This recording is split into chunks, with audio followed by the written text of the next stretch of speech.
Bonjour à tous et à toutes, j'espère que vous allez bien. Moi, comme d'habitude, je vais super bien. Bienvenue sur la plateforme de votre rendez-vous hebdomadaire Ndamba Actu, cette émission web qui traite et vous informe de l'actualité du football camerounais. On se retrouve aujourd'hui pour le résumé des matchs de la deuxième journée de cette saison du championnat MTN Egoan 2022-2023. Mais avant, n'oubliez pas de vous abonner à nos différentes plateformes Facebook et YouTube Ndamba Actu. N'oubliez pas de liker, de commenter et de partager les vidéos qui sont postées et surtout d'activer votre cloche de notification pour être informé lorsque nous mettons une nouvelle vidéo en ligne.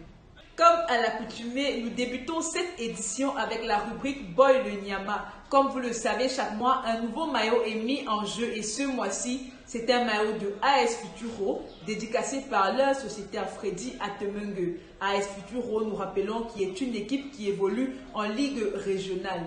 Si vous souhaitez être l'heureux gagnant de ce maillot, c'est très simple. Il vous suffit de vous abonner à nos différentes plateformes Facebook et YouTube Ndamba Actu. Il vous suffit également de liker, de partager et de commenter les vidéos qui sont postées en disant « Je veux remporter le maillot » et enfin, il vous suffit d'activer votre cloche de notification pour être informé lorsque nous mettons une nouvelle vidéo en ligne. Pour ce mois, c'est moi qui baille le Nyama pour l'émission Ndamba Actu. Donc c'est un honneur et un plaisir pour moi d'offrir un maillot à l'effigie du club, AS Futuro. C'est vrai, c'est encore aussi médiatisé, pas de boutique et tout, mais on a fait les moyens de bord, donc à vous de jouer. La deuxième journée d'Elite One se déroulait le 23 octobre dernier. UMS de Loum, défait à la première journée par le Stade Renard, affrontait le promu Aigle Royal de la Menoie qui, lui, avait à cœur de faire bonne figure après la gifle reçue à la première journée par la Colombe sportive 3-0. Crispé par l'enjeu, on assiste à une rencontre assez fermée. Les deux équipes ne laissant que peu d'espace pour se déployer, ils vont se séparer sur ce score nul et vierge et engranchent leur premier point de la saison. Par contre, ils sont toujours à la recherche de leur première victoire dans ce championnat. Le stade de Bamendi accueilla la rencontre entre le leader de cette poule A, la Colombe sportive du Sud, et PWG de Bamenda, qui est encore à la recherche de ses premiers points de la saison. Les poulains du coach Anissé Mbargafoué vont bien entrer dans la rencontre en multipliant les offensives. Ils vont trouver le chemin des filets des buts à la 36e minute de jeu grâce à Jeff Junior Figo Gongan.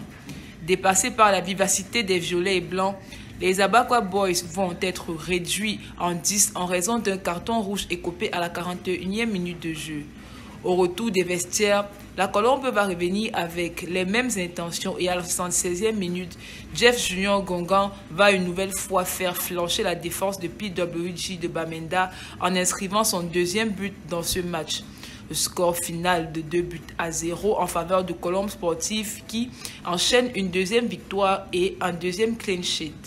Au stade militaire de Ngwaikele, le stade Renard devait tenter d'enchaîner après sa victoire sur UMS de Loum face à Renaissance de Ngoumou qui jouait son premier match de la saison après le report de la première journée du match qui l'opposait à Coton Sport car le club de Garoua était engagé en compétition africaine. Les deux équipes ne parviendront pas à se départager et vont se séparer sur un score de 0 but partout. Avion Academy, à la recherche de son premier point dans ce championnat, était opposé au Canon sportif de Yaoundé, lui à la recherche de sa première victoire après son match nul à la première journée. On assiste à un match engagé entre les deux équipes qui se rendent coup sur coup. Il faut attendre le retour des vestiaires à la 59e minute de jeu pour voir Henri Tike trouver le chemin des buts et donner l'avantage au Canon de Yaoundé.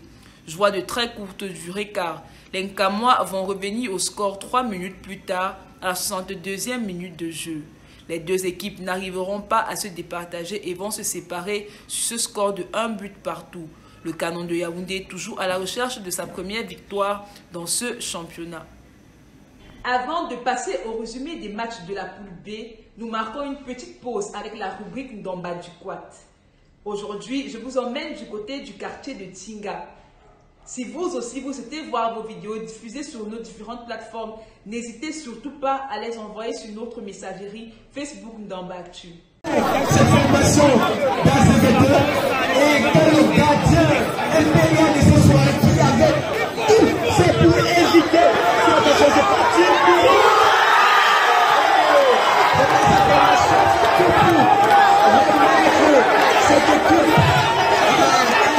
match avancé de cette deuxième journée d'Elite One, les Astres de Douala recevaient le promu Gazelle de Garoua au stade annexe de Bépanda.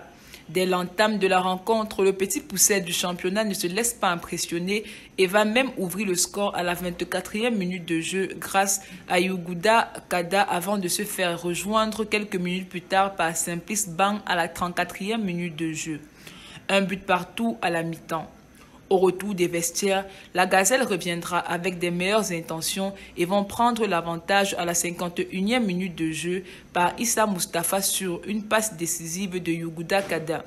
Quelques minutes plus tard, après sa passe, l'attaquant de Gazelle, dans un très bon jour, va récidiver en inscrivant son second but de la rencontre à la 61e minute de jeu.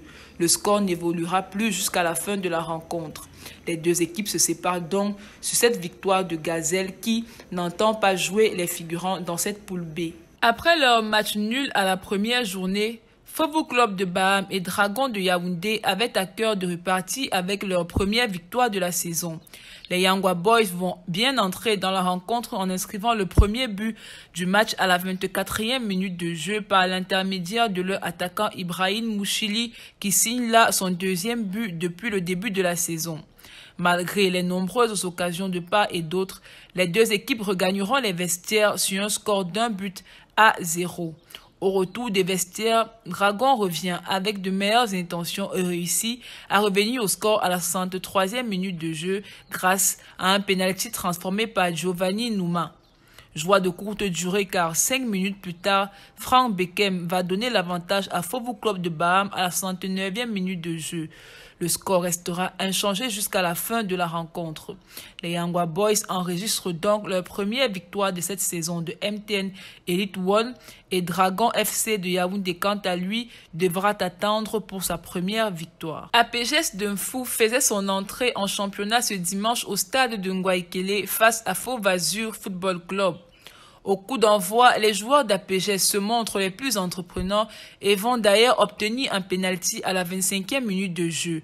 Penalty qui sera transformé par leur buteur Joseph Apam de retour à APGS après son court séjour du côté de l'Hexagone. Quelques minutes après l'ouverture du score, Faux Vazur va égaliser à la 31e minute de jeu par l'intermédiaire de Mbappé. Ils vont même prendre l'avantage 2 minutes après quand Abdul Moumouni va marquer le but de 2-1. Au retour des vestiaires, les poulains de Francis Ndongo reviendront avec le meilleur sentiment et réussiront à égaliser à la 103e minute de jeu grâce à Christian Fak. Malgré les multiples tentatives, les deux équipes vont se séparer sur ce score de 2 buts partout. Après son match nul au match d'ouverture, Union de Douala accueillait au stade de la réunification de Bépanda Young Sport Academy qui lui aussi avait à cœur de démarrer son championnat après sa défaite à la première journée face à Bamboutos de Bouddha.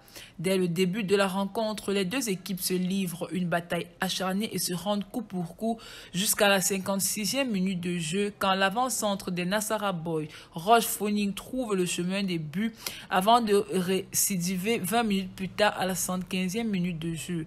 La réduction de Young Sport à la 118e minute ne changera rien à l'issue de cette rencontre.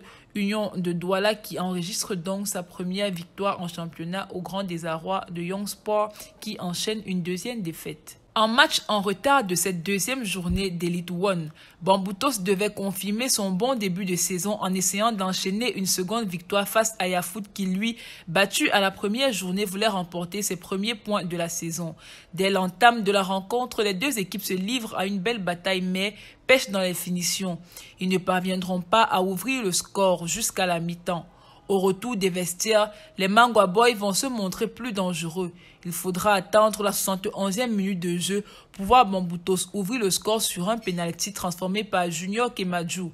5 minutes plus tard, le buteur de Bamboutos de Bouddha va récidiver en marquant le deuxième but de la rencontre. Yaoundé 2 ne parviendra pas à revenir au score et va s'incliner sur ce score de 2-0 face à Bamboutos de Bouddha qui confirme sa belle entame en prenant la tête de la poule B au grand désarroi de Yafoot qui continue de s'enfoncer et occupe la dernière place de la poule B. C'est la fin de cette édition de votre rendez-vous hebdomadaire Ndamba Actu et j'espère que vous avez aimé. On se dit à très bientôt pour une nouvelle édition, mais en attendant, Abonnez-vous à nos différentes plateformes Facebook et YouTube d'Amba Actu. Likez, commentez et partagez nos contenus et surtout, activez votre cloche de notification pour être informé lorsque nous mettons une nouvelle information en ligne.